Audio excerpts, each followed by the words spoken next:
While we are in the middle of summer, it's important to protect ourselves from the harmful sun rays. Joining us now with tips on how to prevent heat illness, we welcome back Dr. Wee. Good to see you. Hi, good morning, Mikey. Okay, I'm glad that we're talking about this because a lot of my friends know I get really bad heat rash. Yeah. And it's almost like a stinging sensation before it actually gets itchy on my end. But I kind of wanted to go a little bit more into heat illness.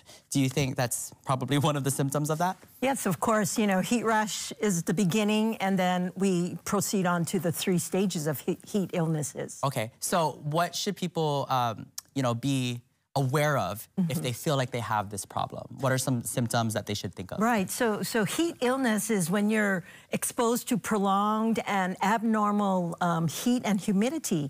So it's really important that you be aware of the symptoms. So there are 3 stages of heat illness.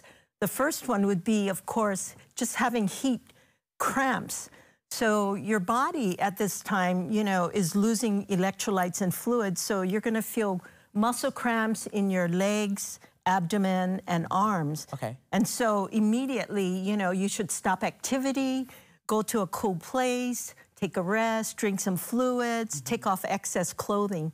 But then you can also proceed on if you're not paying attention to the heat cramps, go on to heat exhaustion, which is the 2nd stage. Got you, okay. Yeah, so you're gonna have cramps, but it proceeds on to nausea, vomiting, diarrhea. Right. You start to feel a little faint and tired. So what are some tips for preventing heat illness? So, and then, well, let me just mention the final stage, which is heat stroke, which can be fatal. So that you call 911. So some of the tips would be, of course, you need to be drinking fluids, taking wet downs. You need to be getting acclimated. If we run from AC, house to car to mall, shopping mall, so you have to spend a few, minutes in the excess heat to acclimate your body. Oh, okay, so it's the fast change of temperature too. Right. Okay, so get acclimated.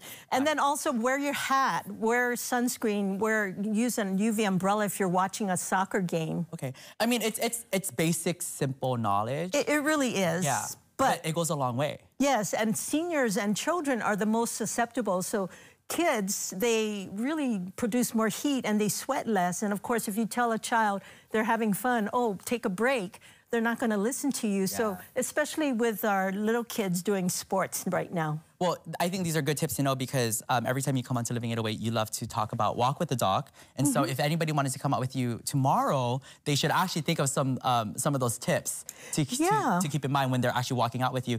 Could you tell us a little bit about Walk with the Doc for those who don't really know too much about it? Yeah, so Walk with the Doc is my nonprofit. It's completely free. All ages and fitness levels are welcome.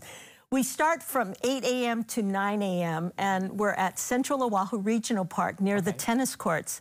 And really at that time of the day, it's not too bad. It's not too hot, but we welcome everyone to come. I do a new health tip every week. We get about 30 to 40 people and it's just a great social connection.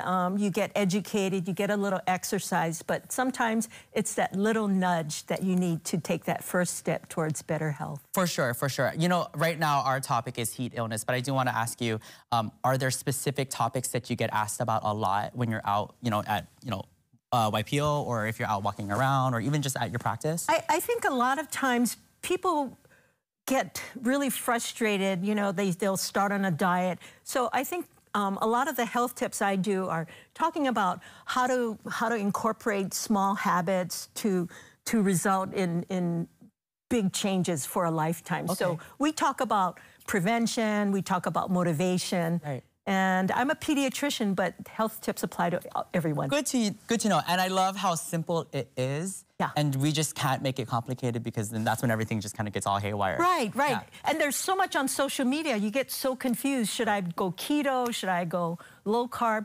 And really, I talk to people, what is really the wise thing. Perfect. And if anybody wanted to learn more information, is there a website that they should log on to? Yeah, WeWellnessCenter.com. WeWellnessCenter.com. And as always, you guys, we're going to have more information on KHON2.com. Dr. Wee, always great talking story with you.